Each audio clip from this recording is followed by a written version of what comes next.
झरनों से संगीत है झरता, झरनों से संगीत है झरता। पत्थर के टकराने से तूफान भी तोहफा बन जाता।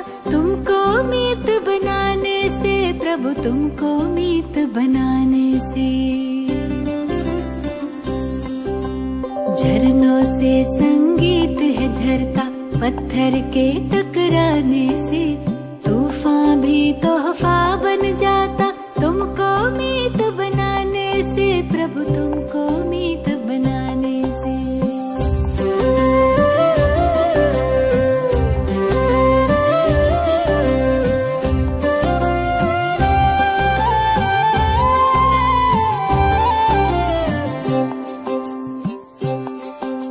सागर रास्ता दे देता, पर्वत भी झुक जाता है।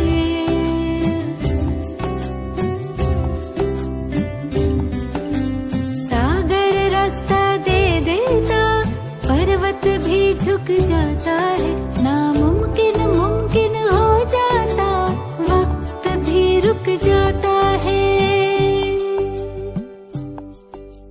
हम जाने या तुम जानो, हम जाने या तुम जानो, क्या मिलता प्रीत लगाने से। तूफान भी तोहफा बन जाता, तुमको मीत बनाने से प्रभु को मीत बनाने से।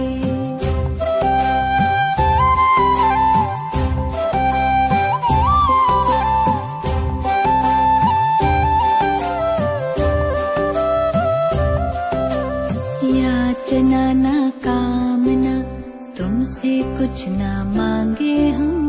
याचना ना कामना, तुमसे कुछ ना मांगे हम।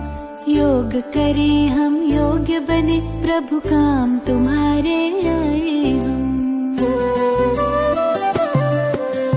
कष्ट कटे सब विघ्न मिटे, कष्ट कटे सब विघ्न मिटे। लगन की अग्न लगाने से तूफान भी तोहफा बन जाता। तुमको मीत बनाने से प्रभु को मीत बनाने से।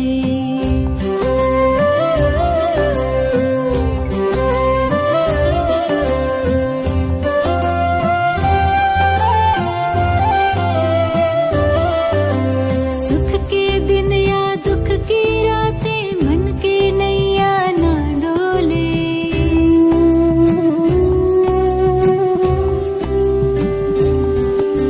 सुख के दिन या दुख की रातें, मन की नैया ना डोले। जीत हार हो फूल खार हो, जितना खाए हिचकोले। सदा समर्थ सहारा तुम, सदा समर्थ सहारा तुम। देते हाथ थमाने से तूफान भी तोहफा बन जाता। तुमको मीत बनाने से प्रभु को मीत बनाने से। झरनों से संगीत है झरता, पत्थर के टकराने से। ओम शांति। आज 1 सितंबर 2021। बाबा के महावाक्य है, मीठे बच्चे, प्राण बचाने वाला प्राणेश्वर बाप आया है।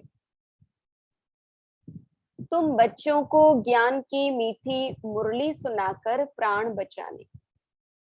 क्या कहते बाबा? प्राण बचाने वाला प्राणेश्वर बाप आया है। तुम बच्चों को ज्ञान की मीठी मुरली सुनाकर प्राण बचाने। प्रश्न, कौन सा निश्चय तकदीरवान बच्चों को ही होता है? उत्तर, हमारी श्रेष्ठ तकदीर बनाने स्वयं बाप आए हैं। बाप से हमें भक्ति का फल मिल रहा है। माया ने जो पंख काट दिए हैं, वह पंख देने अपने साथ वापस ले जाने के लिए बाप आए हैं। यह निश्चय तकदीरवान बच्चों को ही होता है। गीत यह कौन आज आया सवेरे सवेरे। ओम शांति।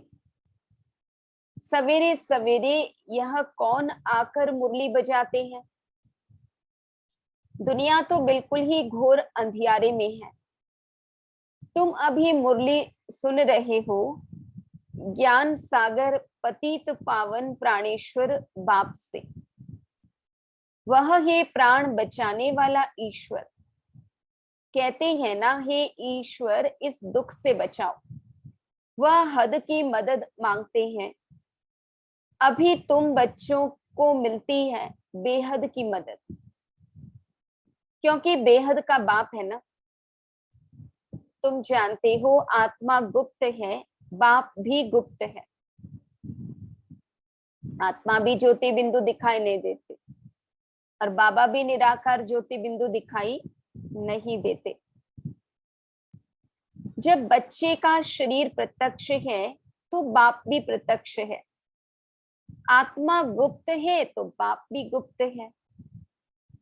तुम जानते हो बाप आया हुआ है हमको बेहद का वर्षा देने। उनकी है श्रीमत। सर्वशास्त्रमयी शिरोमणि गीता मशहूर है, सिर्फ उनमें नाम बदली कर दिया है। अब तुम जानते हो श्रीमत भगवानुवाच है ना। यह भी समझ गए भ्रष्टाचारी को श्रेष्ठाचारी बनाने वाला एक ही बाप है। वही नर से नारायण बनाते हैं। कथा भी सत्य नारायण की है। गाया जाता है अमर कथा अमरपुरी का मालिक बनने अथवा नर से नारायण बनने की है। बात एक ही है। यह ही मृत्यु लोक। भारत ही अमरपुरी था, यह किसको पता नहीं है। यहाँ भी अमर बाबा ने भारतवासियों को सुनाया है, एक पार्वती व एक द्रौपदी नहीं है। यह तो बहुत बच्चे सुन रहे हैं। शिव बाबा सुनाते हैं ब्रह्मा द्वारा। बाप कहते हैं मैं ब्रह्मा द्वारा मीठे मीठे रूहों को समझाता हूँ। बाप ने समझाया है बच्चों को आत्म अभिमानी जरूर बनना है।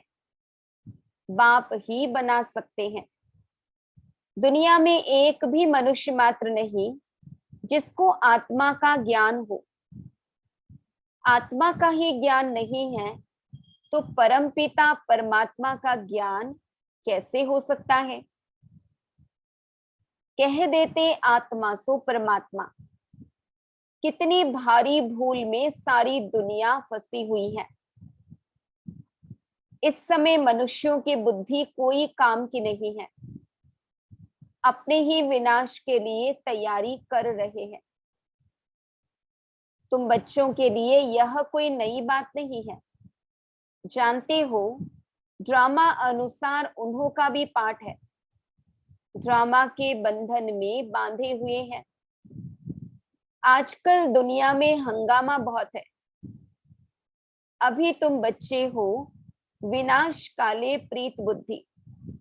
जो बाप से विपरीत बुद्धि है उनके लिए विनश्यंती गाया हुआ है।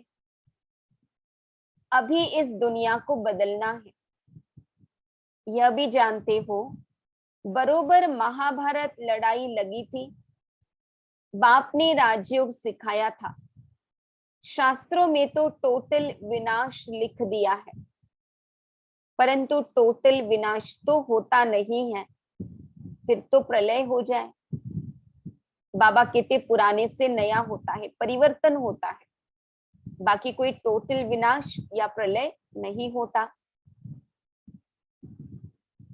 बाबा कहते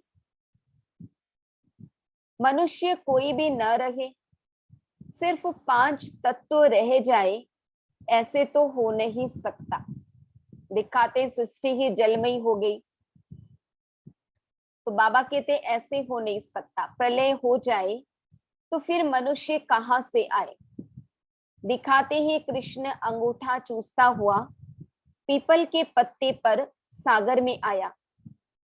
बालक ऐसे आ कैसे सकता? शास्त्रों में ऐसी ऐसी बातें लिख दी हैं जो बात मत पूछो। अभी तुम कुमारियों द्वारा इन विद्वानों भीष्म पितामह आदि को भी ज्ञान बाण लगने हैं, वह भी आगे चलकर आएंगे। जितना जितना तुम सर्विस में जोर भरेंगे, बाप का परिचय सबको देते रहेंगे, उतना तुम्हारा प्रभाव पड़ेगा। हाँ, विघ्न भी पड़ेंगे। यह भी गाया हुआ है, आसुरी संप्रदाय के इस ज्ञान यज्ञ में बहुत विघ्न पड़ते हैं। तुम सिखला नहीं सकेंगे, ज्ञान और योग बाप ही सिखला रहे हैं। सद्गति दाता एक ही बाप है, वही पतितों को पावन बनाते हैं। तो जरूर पतितों को ही ज्ञान देंगे ना। बाप को कब सर्वव्यापी माना जा सकता है क्या? तुम बच्चे समझते हो हम पत्थर पारस बुद्धि बन पारसनाथ बनते हैं। माया ने पत्थर बुद्धि बना दिया था, बाप को, रचना को सब भूल गए थे। अभी बाबा ने ज्ञान देकर हम बच्चों को पारस बुद्धि बनाया। बाबा कहते पारस बुद्धि बनकर हम पारसनाथ बनते हैं, पारसपुरी के मालिक बनते हैं। मनुष्यों ने मंदिर कितने ढेर बनाए हैं, परंतु वह कौन है, क्या करके गए हैं, अर्थ नहीं समझते हैं। पारसनाथ का भी मंदिर है। भारत पारसपुरी था, सोने हीरे जवाहरत के महल थे, कल की बात है। वह तो लाखों वर्ष कह देते हैं सिर्फ एक सतयुग को, और बाप कहते हैं सारा ड्रामा ही 5000 वर्ष का है। इसलिए कहा जाता है आज भारत क्या है, कल का भारत क्या था। लाखों वर्ष की तो किसको स्मृति रह न सके। तुम बच्चों को अब स्मृति मिली है। जानते हो 5000 वर्ष की बात है। बाबा कहते योग में बैठो, अपने को आत्मा समझ बाप को याद करो। यह ज्ञान हुआ ना। वह तो है हठ योगी, टांग पर टांग चढ़ाकर बैठते हैं, क्या क्या करते हैं। तुम माताएं तो ऐसे कर नहीं सकती, बैठ भी ना सको। कितने ढेर चित्र भक्ति मार्ग के हैं। बाप कहते हैं मीठे बच्चे, यह कुछ करने की तुमको दरकार नहीं है। स्कूल में स्टूडेंट कायदे से तो बैठते हैं, बाप वह भी नहीं कहते जैसे चाहो वैसे बैठो। बैठकर थक जाओ तो अच्छा लेट जाओ। बाबा कोई बात में मना नहीं करते हैं। यह तो बिल्कुल सहज समझने की बात है, इसमें कोई तकलीफ की बात नहीं।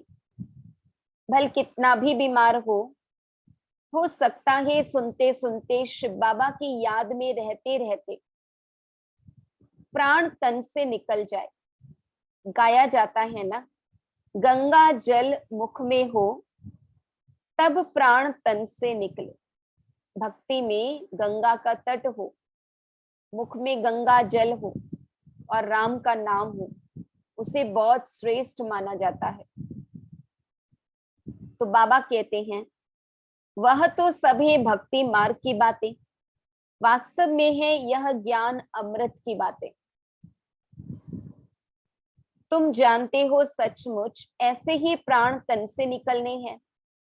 तुम बच्चे आते हो तो हमको छोड़ कर जाते हो, है ना। परम धाम से हम सृष्टि पर पाठ बजाने आते हैं तो शिव बाबा को छोड़कर, शिव बाबा से बिछुड़कर आते हैं। बाप कहते हैं हम तो तुम बच्चों को साथ ले जाऊंगा। हम बाबा को छोड़कर आते और बाबा आकर हमको अपने साथ ले जाते परम धाम।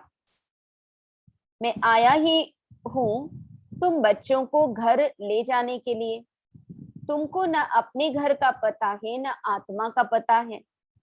माया ने बिल्कुल ही पंख काट डाले हैं, इसलिए आत्मा उड़ नहीं सकती है, क्योंकि तमो प्रधान है। जब तक सतो प्रधान न बने तब तक शांति धाम में जा कैसे सकती। यह भी जानते हैं ड्रामा प्लान अनुसार सबको तमो प्रधान बनना ही है। इस समय सारा झाड़ जर्जरी भूत हो गया है ना। बाबा कहते पूरा ही वृक्ष जर्जरी भूत हो गया है, इसमें कोई सार नहीं है, कोई ताकत नहीं है। यहाँ किसकी सतो प्रधान अवस्था हो न सके। कलयुग के अंत में बाबा कहते किसकी सतो प्रधान अवस्था हो न सके। यहाँ आत्मा पवित्र बन जाए तो फिर यहाँ ठहरे नहीं, एकदम भाग जाए।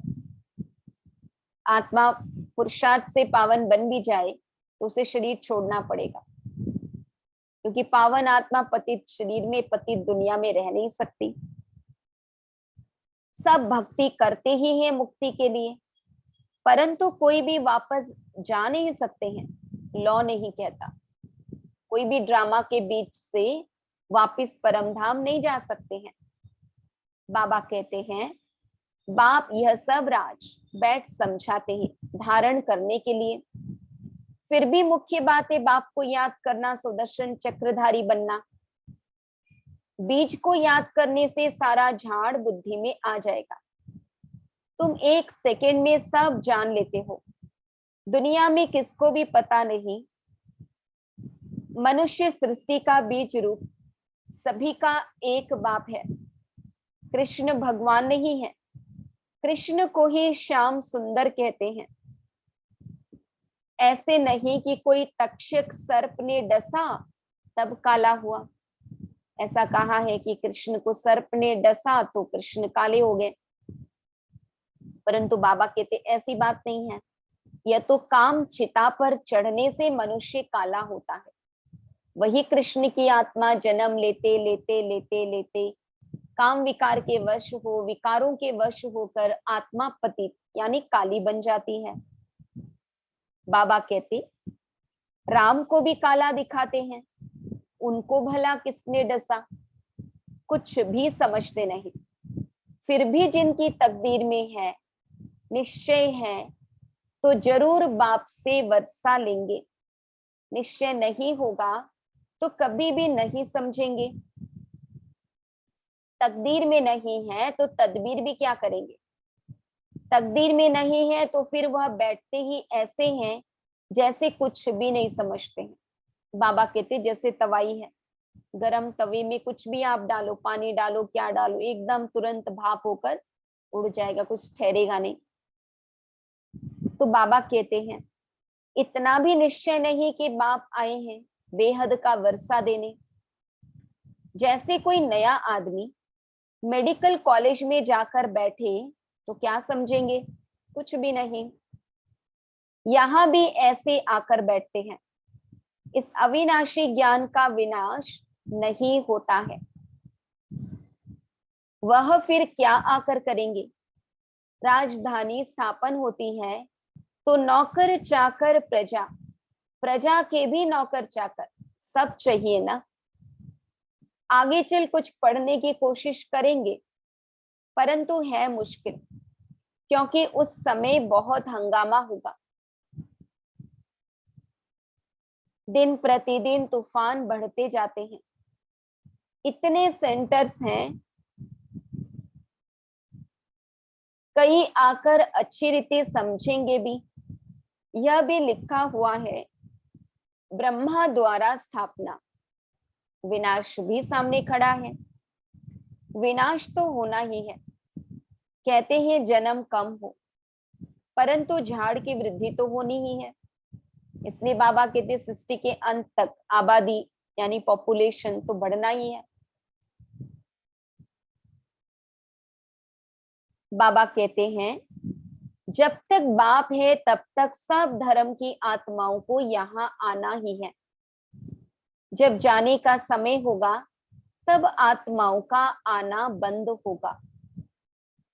अभी तो सबको आना ही है, परंतु यह बातें कोई समझते नहीं। कहते भी हैं भक्तों का रक्षक भगवान, तो जरूर भक्तों पर आपदा आती है। रावण राज्य में बिल्कुल ही सब पाप आत्मा बन पड़े हैं। रावण राज्य है कलयुग अंत में, राम राज्य है सतयुग आदि में।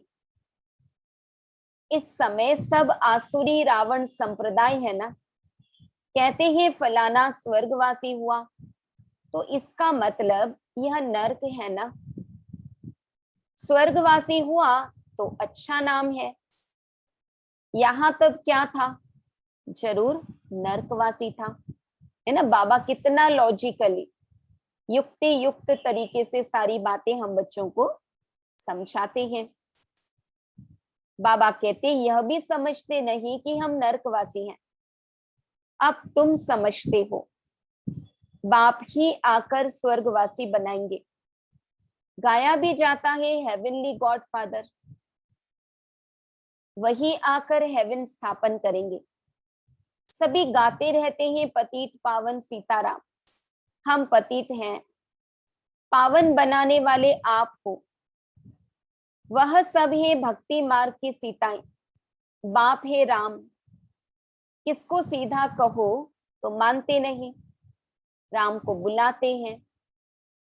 अभी तुम बच्चों को बाप ने तीसरा नेत्र दिया है, तुम जैसे कि अलग दुनिया के हो गए हो। बाप समझाते हैं अभी सबको तमो प्रधान भी जरूर बनना है, तब तो बाप आकर सतो प्रधान बनाए। बाप कितना अच्छी रीति बैठ समझाते हैं, कितना सहज सरल तरीके से बाबा सारी बातें हम बच्चों को समझाते हैं। कहते हैं भल तुम बच्चे सर्विस भी अपनी करते हो, सिर्फ एक बात याद रखो, बाप को याद करो। बाबा कहते खूब सेवा करो, लेकिन बाबा को भी याद करते रहो। सतो प्रधान बनने का और कोई रास्ता बता न सके, सर्व का रूहानी सर्जन एक ही है, वही आकर आत्माओं को इंजेक्शन लगाते हैं, क्योंकि आत्मा ही तमो प्रधान बनी है। बाप को अविनाशी सर्जन कहा जाता है। आत्मा अविनाशी है, परमात्मा बाप भी अविनाशी है। अभी आत्मा सतो प्रधान से तमो प्रधान बनी है, उनको इंजेक्शन चाहिए। बाप कहते हैं बच्चे अपने को आत्मा निश्चय करो और अपने बाप को याद करो। बुद्धि योग ऊपर में लगाओ तो स्वीट होम में चले जाएंगे। तुम्हारी बुद्धि में है, अभी हमें अपने स्वीट साइलेंस होम में जाना है। अच्छा, मीठे मीठे सिकिलधे बच्चों प्रति माता पिता बाप दादा का याद प्यार और गुड मॉर्निंग। रूहानी बाप की रूहानी बच्चों को नमस्ते। हम रूहानी बच्चों की रूहानी बाप दादा को याद प्यार गुड मॉर्निंग, नमस्ते नमस्ते नमस्ते। धारणा के लिए मुख्य सार, ज्ञान और योग से बुद्धि को पारस बनाना है। कितना भी बीमार हो, तकलीफ हो, उसमें भी एक बाप की याद रहे। अपनी ऊंची तकदीर बनाने के लिए पूरा पूरा निश्चय बुद्धि बनना है। बुद्धि योग अपने स्वीट साइलेंस होम में लगाना है। वरदान, सदा कंबाइंड स्वरूप की स्मृति द्वारा मुश्किल कार्य को सहज बनाने वाले डबल लाइट भव। बाबा कहते जो बच्चे निरंतर याद में रहते हैं, वे सदा साथ का अनुभव करते हैं। बाबा कहते जो बच्चे निरंतर याद में रहते हैं, वे सदा साथ का अनुभव करते हैं। उनके सामने कोई भी समस्या आएगी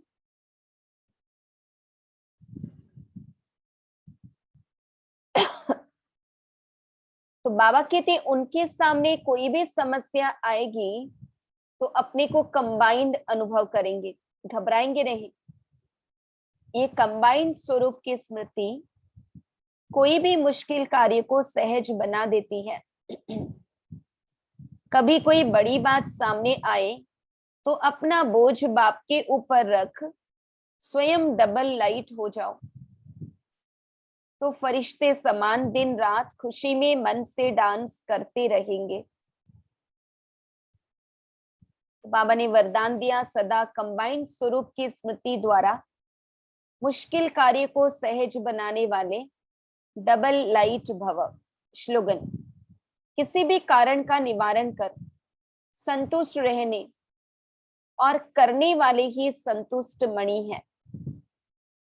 बाबा ने कहा किसी भी कारण का निवारण कर संतुष्ट रहने और करने वाले ही संतुष्ट मणि है।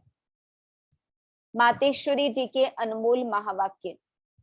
ज्ञान और योग का कॉन्ट्रास्ट। योग और ज्ञान दो शब्द हैं। योग कहा जाता है परमात्मा की याद को, और कोई के याद के संबंध में योग शब्द नहीं आता। गुरु लोग भी जो योग सिखलाते हैं वह भी परमात्मा की तरफ ही लगाते हैं, परंतु उन्हों को सिर्फ परमात्मा का पूरा परिचय नहीं है, इसलिए योग की पूरी सिद्धि नहीं मिलती। योग और ज्ञान दोनों बल है, जिस दोनों के पुरुषार्थ से माइट मिलती है और हम विकर्माजीत बन श्रेष्ठ जीवन बनाते हैं। योग अक्षर तो सभी कहते हैं, परंतु जिससे योग लगाया जाता है उनका पहले परिचय चाहिए। अब यह परमात्मा का परिचय भी हमें परमात्मा द्वारा ही मिलता है। उस परिचय से योग लगाने से पूर्ण सिद्धि मिलती है। योग से हम पास्ट विकर्मों का बोझा भस्म करते हैं और ज्ञान से भी पता पड़ता है कि आगे के लिए हमको कौन सा कर्म करना है और क्यों। जीवन की जड़ है संस्कार। आत्मा भी अनादि संस्कारों से बनी हुई है, परंतु कर्म से वो संस्कार बदलते रहते हैं। योग और ज्ञान से आत्मा में श्रेष्ठता आती है और जीवन में बल आता है। बाबा ने कहा योग और ज्ञान से आत्मा में श्रेष्ठता आती है और जीवन में बल आता है, परंतु ये दोनों चीज मिलती है परमात्मा से। ये ना मम्मा बाबा की वाणी को कितना क्लियर कर रही है। कर्म बंधन से छुड़ाने का रास्ता भी हमें परमात्मा से प्राप्त होता है। हमने जो विकर्मों से कर्म बंधन बनाए हैं उनसे मुक्ति हो और आगे के लिए हमारे कर्म विकर्म न बने, तो इन दोनों का बल परमात्मा के सिवाय कोई दे नहीं सकता। योग और ज्ञान दोनों ही चीज परमात्मा ले आता है। योग अग्नि से किए हुए विकर्म भस्म कराते हैं और ज्ञान से भविष्य के लिए श्रेष्ठ कर्म सिखलाते हैं, जिससे कर्म अकर्म होता है। तभी तो परमात्मा ने कहा है कि इस कर्म अकर्म विकर्म की गति बहुत गहन है। अब तो हम आत्माओं को डायरेक्ट परमात्मा का बल चाहिए। शास्त्रों द्वारा यह योग और ज्ञान का बल नहीं मिल सकता, परंतु उस सर्वशक्तिमान बलवान द्वारा ही बल मिलता है। अब हमको अपनी जीवन की जड़ यानी संस्कार ऐसे बनाने हैं जिससे जीवन में सुख मिले। तो परमात्मा आए जीवन की जड़ में शुद्ध संस्कारों का बीज डालता है, जिन शुद्ध संस्कारों के आधार पर हम आधा कल्प जीवन मुक्त बनेंगे। अच्छा, ओम शांति।